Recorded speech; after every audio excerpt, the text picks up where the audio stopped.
Welcome to the Let's Get Vulnerable podcast. It's your host, Dr. Morgan. If you're watching this on YouTube, hello. You can see my studio.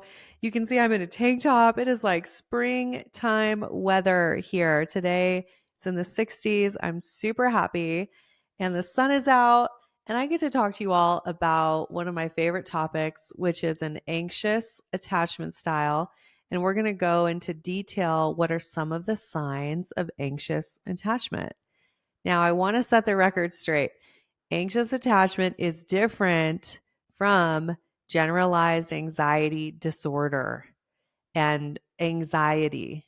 They are very different things. They may overlap, and you may have an anxious attachment style if you also experience anxiety, but it doesn't necessarily mean that someone with anxiety has an anxious attachment style. You could be experiencing anxiety and also have an avoidant attachment style or a disorganized attachment style. So these things are different, right? When we're looking at attachment styles, we're looking at why you do what you do in relationships, the way that you ask for reassurance, the way that you create connection, the way that you manage conflict, all of that, right, is explained with your attachment style. And that's separate from your overall mental health and at the same time really impacts your mental health. And there's a huge correlation between a dysregulated attachment system, aka insecure style, and poor mental health. And what's fascinating is when we look at the research, we're seeing that what's coming first, and that's really your attachment style. You're building that early on. A lot of research saying even when you're in the womb, you're building your attachment style. So your root cause of at least a large percentage of mental health issues can be your attachment patterns, right? And I think this is really fascinating because so much of mental health treatment is a lot about just treating the symptoms, putting a Band-Aid on, teaching you some skills, and there's not enough of getting to the root of things. And that's what I'm so passionate about doing, and that's why I created the Empowered.Secure.Loved program to get to the root causes of things. So anyways, it's just fascinating how we can spend so much of our time just trying to manage symptoms instead of getting to the root. And this is why I am just incredibly passionate about what I do, and I believe in it so much, and I love it. And I'm such an attachment theory nerd, and I will always be that way because I know the power of understanding your attachment style and having compassion and then learning how to change it. That's really what I've dedicated my life's work to. And I know how freaking powerful it is because I've experienced it myself. And then I've seen it in hundreds of my clients. So anyways, if you've been on the fence about doing the work, I just want to encourage you, now is the time. Book a call. You can apply to the Empowered.Secure.Loved program using the link in the show notes. Super easy application process. And you deserve to get to the root cause of what's going on for you. You really deserve that. All right, y'all, getting into anxious attachment. What are some signs? Let's talk about it. So some signs of anxious attachment, of course, we know this one. At the core, you're experiencing fear of abandonment. And this is really, unconscious for so many people. Some people are aware of it. And probably because they've listened to this podcast or ones like this, or they've read, or they've seen something on Instagram and they've gone, oh, that's why I always freak out in relationships, right? But for a lot of people, it's pretty unconscious. And even if they're aware that they have it, they haven't spent time reflecting on where it came from and why it developed. So, understanding fear of abandonment is not just simply saying, oh, I don't want to be left. or understanding that, ooh, I have this belief that I'll always be abandoned, that people will always leave me, that I'm never chosen, that I'm never fully accepted, I'm never fully loved, that eventually I'm found out about whatever is wrong with me and people leave me. It's not just understanding that, okay? It's also understanding, how did that develop and how can I have so much compassion for my inner child who experienced relational trauma, whatever it was that developed my anxious attachment. Okay, so fear of abandonment. Number 2, overthinking. Hello, all my anxiously attached overthinkers. You guys need to start a club, and then the group chat would just be like all of these long, long text messages of, well, they said this, and then they said that, and then I did this, and then that happened. And then, I read my horoscope and it said this, and then I got this reading from the psychic and they said that. And I'm saying that with love. Okay. I've also have had anxious attachment strategies, so I know what it's like, and I can talk about it with love and a little bit of humor, because humor helps, right? But with anxious attachment, we are just constantly analyzing, we're overthinking, we are externalizing our relationship decisions. We're outsourcing them. We're looking for other people to tell us what to do in our relationships constantly. We don't trust ourselves. We're lacking the trust of, can I make good decisions in relationships? Can I set boundaries? Can I express my needs, right? We don't have that self-trust. So there's so much overthinking and outsourcing our relationship decisions.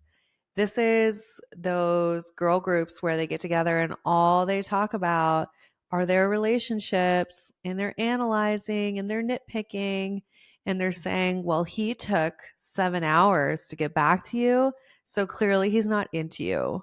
Or he didn't show up to your birthday party when you had told him not to, but then he didn't realize that that was a test, and then he didn't show up when you had told him not to. This guy is not into you, right? Like there's all this, exhausting overanalyzing, and it's not serving you at all.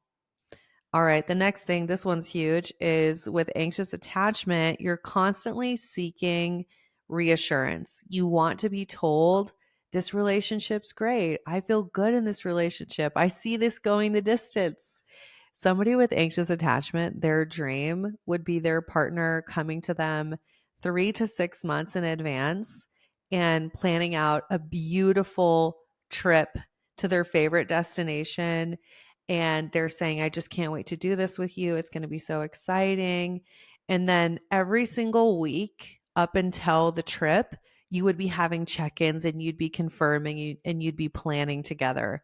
This is the level of reassurance that someone with anxious attachment would love. And here's the problem. Even though you're seeking reassurance, when it's given to you, you have a really hard time internalizing it. It's like your reassurance bucket has holes in it.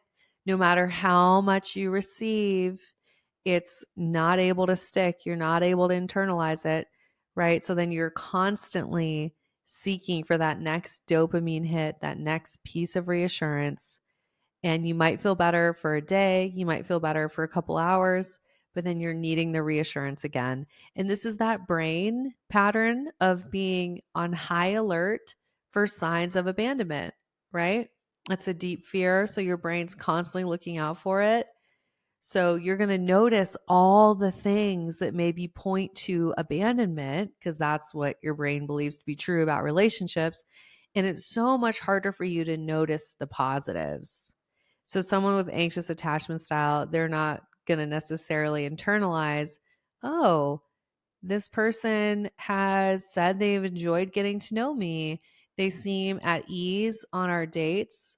They have expressed interest. They've made effort, right? They're not going to notice all the ways the person is showing up for them. That just gets filtered out. And they notice the little things. They notice the things that point to abandonment. That's the problem with reassurance, is it doesn't fit the belief about the relationship. So even if it's there, it's only going to be retained for a short period of time. Okay. What else we got?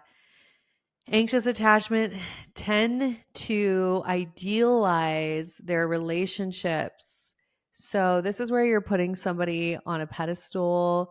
You think there's just nothing wrong from them, nothing wrong with them. They're the gift from God that you've always wanted. They're perfect. And you're also doing this with relationships in general. So finding a partner is a huge emphasis in your life. It's something you've devoted a lot of time to. You think about it often. You're visualizing your wedding potentially. You're thinking about how you just want to find your person, and you oftentimes end up with a lot of unrealistic expectations, and you're thinking that your partner is just going to fix everything in your life, that once you find a partner, then everything will be good, right? So there's a lot of this idealizing and fantasy and really wanting to find that person and having that be a huge focus of your life. And this is obviously not to say that focusing on a romantic relationship is bad. It's good. It's a really important part of your life. And at the same time, we don't want all of your precious energy in that department. And once again, I think of earlier times in my life where I couldn't show up for other areas of my life very well because I was so focused on dating. I was so focused on finding my person. I was in these anxious, dysregulated mood states that didn't make it conducive for me to have really good friendships. I was just sucked into the mission of finding my person, and I couldn't show up for my life the way that I wanted to, right? So this is one of the more painful pieces of anxious attachment, is you lose other parts of your life. All right. Thinking about other signs of anxious attachment, we have the fast track the fast track relationship where you are going 95 in the 25-mile-an-hour zone, and you are wanting to build that rapid, deep intimacy. So you find yourself rushing into relationships, and you might become overly attached early on. And this can look like doing everything you can to change your schedule to be completely available for this person so that in case they call you, you're available, right? It can look like agreeing to go on trips early on in the relationship. If I hear you've known someone for 10 days and you're going on a trip to Mexico together, and it's a solo trip and you've booked this 5 day and 4 nights resort, I am concerned because I know you haven't built enough secure attachment that would support that level of investment, right? So with insecure styles, and avoidantly attached people do this too, that rapid progression, they can anyways. You're building a connection that's way deeper than you can support with the attachment dynamic of the relationship. So this one can be super painful too, because you go really deep with someone really fast, and then you're just kind of left with, what do I do from here? Right?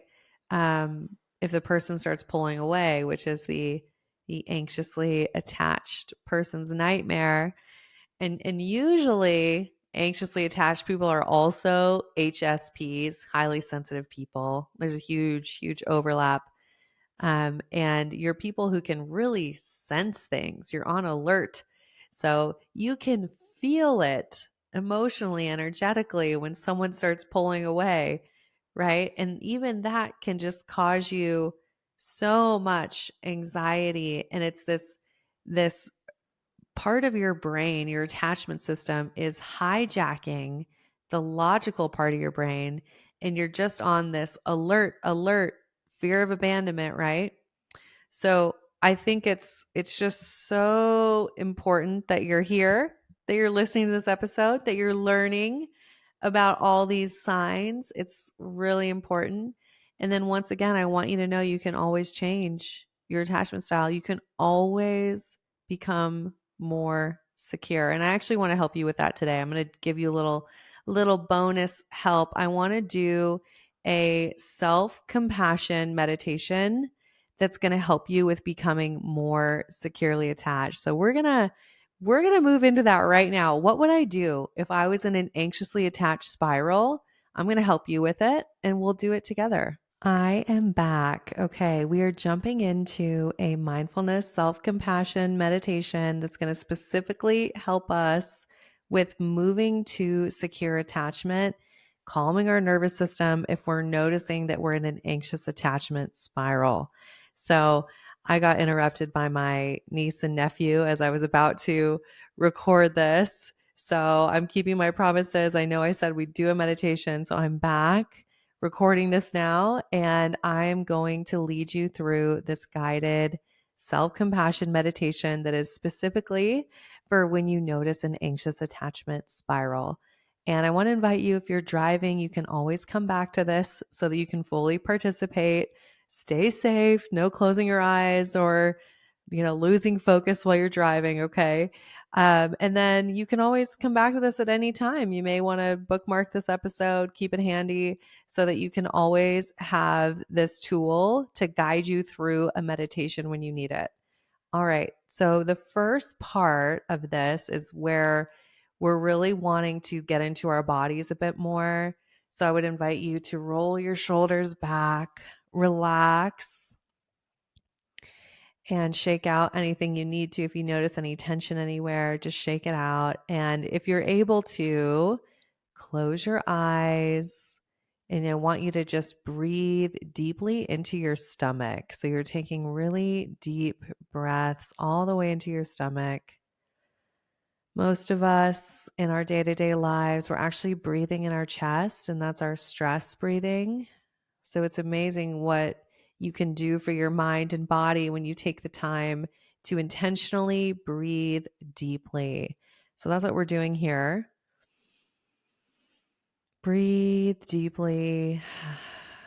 And then I would have you place your hand over your heart. That helps me. Any way that you can connect to your inner experience more deeply. So I place my hand over my heart. Try that out. You may want to give yourself a hug, whatever it is that can help you connect to yourself more deeply. So eyes closed, deep breaths coming into our bodies. And then I'm going to ask myself, what is it that I'm thinking right now? What's the story I'm telling myself, right? With anxious attachment, I might be telling myself, oh, this person is going to leave me. I'm not good enough. They're probably dating someone else. Or I'm telling myself that I had made a mistake and I'm going in a hypercritical self-blaming spiral where I'm saying, well, if I just hadn't sent that text message or if I hadn't said XYZ, whatever the thought is, I want you to just acknowledge it and realize that that's the story that you're telling yourself about the situation. So acknowledge the thought is our first step while we continue to breathe deeply.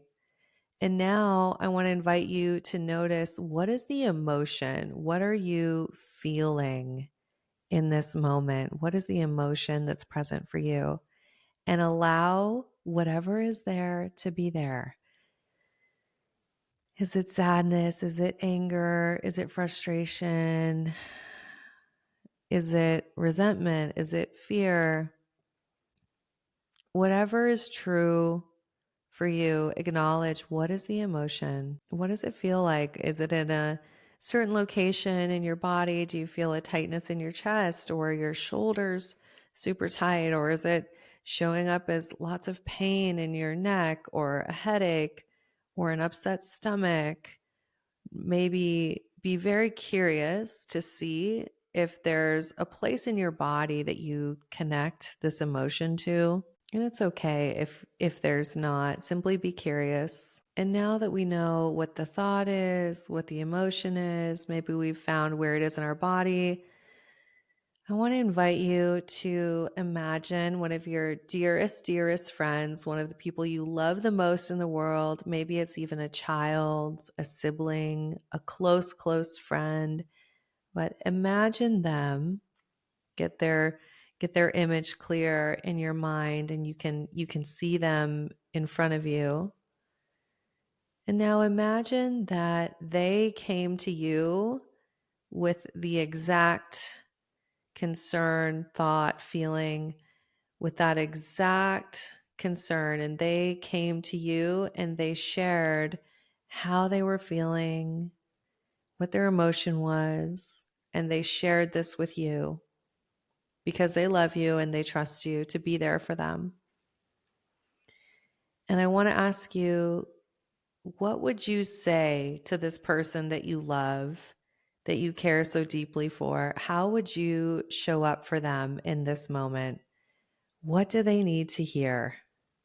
You can even think about, what's the tone of voice? Do you hug them? Do you hold their face in your hands and tell them that they're doing enough and they're so, so worthy of love? Whatever it is, ask yourself, how do you show up for this person that you love so deeply? And now I want to invite you, can you take that same way that you showed up for your friend who you love so much? Can you take that and send that to yourself right here, right now? With your hand over your heart, can you imagine sending yourself that love, compassion, understanding, support, sending it to yourself, and really being able to speak that same way that you spoke to your friend?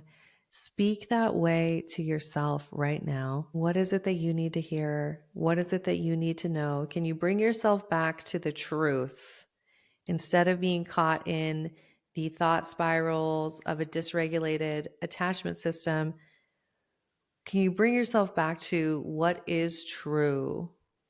That you're so worthy of love, you're so lovable, and you're doing the best that you can, right? Whatever it is that you need to hear. Allow yourself to really take it in and ask yourself this question: what do I need? What do I need to feel better supported? And in this case, it might be, I need to take a hot bath. I need to go for a walk. I need to call a friend. I need to journal. I need to go to bed at 7 p.m. Whatever it is, there's no judgment here, just curiosity. Ask yourself, what do I need? What do I need to feel better supported?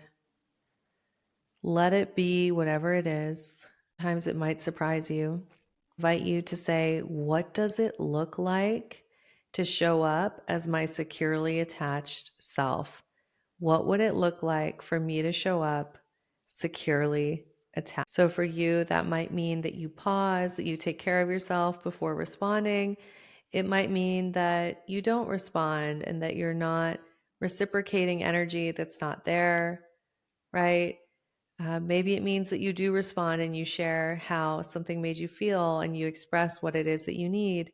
Whatever the case is, I just want you to really tune into, what would it look like for you to show up as your securely attached self. I want you to give yourself so much gratitude for being present, for being here with this meditation, and remind yourself that you can do this at any time. It's an opportunity to slow down, to reset, to self-soothe with self-compassion, to get curious about what you need for support, and then to ask yourself, what does it look like to show up as the secure me? And this is available to you at any time. So give yourself so much love and gratitude for taking the time, and then you can open your eyes whenever you're ready. Come back to the room. And that was less than 10 minutes. That was less than 10 minutes. And that small intervention can have a profound impact on how you show up in your relationships and how you show up at work, how you're showing up everywhere in your life. If you take time to take breaks like that so that you can reset to your highest and best and secure self, it makes a world of difference, a world of difference. And obviously, if you're needing support and you're like, yeah, Dr. Morgan, that meditation was great. And I need support. I need to be able to embody secure attachment. You know, I've got you covered. I am here. I will never shut up about this because I believe in it so much and I'm so passionate about it that I'm helping people become securely attached. And if you know that you're ready to go on that journey, I'm here for you. You can apply to the Empowered.Secure.Loved program using the link in the show notes. And I can't wait to support you on your journey to secure. I hope you enjoyed this meditation. I have so many of you that tell me you're like, Dr. Morgan, your voice is so soothing. So I think I should just do a YouTube sequence of meditations. You guys, let me know if you would want that. Shoot me a DM on Instagram at Dr. Morgan Coaching. Let me know. You want a YouTube series with meditations? Would that help you? Maybe it would put you to sleep at night. That could be good too. But I am here for you. This podcast is to serve you. So I always love hearing what it is that you all need from me. And I'm just so grateful. I'm so grateful to be here at this place in my life where I can really honestly say that I'm spending most of my time in a securely attached place. And then when I need to, I can easily realign when my anxious or avoidant or whatever insecure attachment strategies, when they randomly pop up, I can easily realign with my secure self. Oh, I never thought that I would get to this place. Never. I honestly can tell you that I always expected that I would have a great career life, which I do, but I never, and I always just expected that I would not be able to have a healthy relationship, that no matter what I did, I would always be in chaotic, toxic, emotionally unavailable relationships that ended, that I would never be able to have the kind of relationship that I do now. And it's so beautiful. It's so beautiful to have this part of my life really figured out because it's such a foundation for all the other parts of having securely attached, loving partnership that is predictable, reliable, that gets better with time, where the communication is easy. And I'm deeply in love with someone and honestly, becoming more vulnerable with this person all the time and learning more and more about each other and growing together and being fully present in our relationship. Because I think there's a lot of people who have marriage or who have a relationship and maybe it looks good on Instagram. They got a nice photo shoot done and it looks good. And there are lots of those people where maybe it looks good that don't actually have a secure, quality, loving, kind partnership that's getting better with time. I know how rare it is, and I am forever grateful that I have made that transformation and became the woman who can have that kind of relationship. It's the biggest gift. It's my greatest accomplishment. Forget the doctorate in clinical psychology. Forget building my dream home. Forget building this company, even though, I mean, that's a very close second because I so love all of you and you're also one of the greatest loves of my life. But number one is the relationship with me, becoming the version of me who can attract the kind of love that she deserves, and being able to have that peace and fulfillment and a regulated nervous system. Wow, it's priceless. It's the best thing I've ever done in my life, hands down. And I'm so grateful that I get to help other people get to this place. And this is where I get emotional. So, you know, it's tears of gratitude for me. Those are a lot better than tears of he's not calling me back, right? Or the chaotic spirals of my past where I was crying on the floor with ice cream and listening to my breakup playlist and plotting my revenge body because I thought, oh, if I just look hot, then that'll make him want me back, and then it'll prove how worthy I am and that he should have known to choose me, right? Like all the chaotic craziness that went on in my brain with an insecure attachment style and all the tears. Whew. So happy that most of my tears are tears of gratitude now. Thank you. Thank you, universe. Thank you, God. I'm sending you so much love. No matter where you are on your healing journey, I want you to know it's possible. I was someone who had childhood trauma, like so much. And I, once again, I mean, I just had so many things kind of stacked against me, and toxic relationship after toxic relationship. Dated a narcissist for a year and a half, had absolute rock bottom self worth for a long time. Lots of mental health issues, ADHD, all these things stacked against me. Yet I've been able to become this version of me. So I want to just give you hope. No matter where you're at, it's possible for you. Okay. I hope you enjoyed this episode where we did anxious attachment, deep dive, learning all about what it looks like. And then you also got this mindfulness self compassion intervention where you can use that to help yourself regulate and move to secure attachment. And then I got to tell you how grateful I am to be where I am and to be part of this community. I'm sending you so much love. If I could hug you through this podcast, I would. But I'm sending you a hug. I hope you can feel it. And I'm cheering you on no matter where you're at. All right, keep going. Don't give up on yourself. And of course, as always, I'm wishing you high self worth and great relationships. I'll talk to you soon.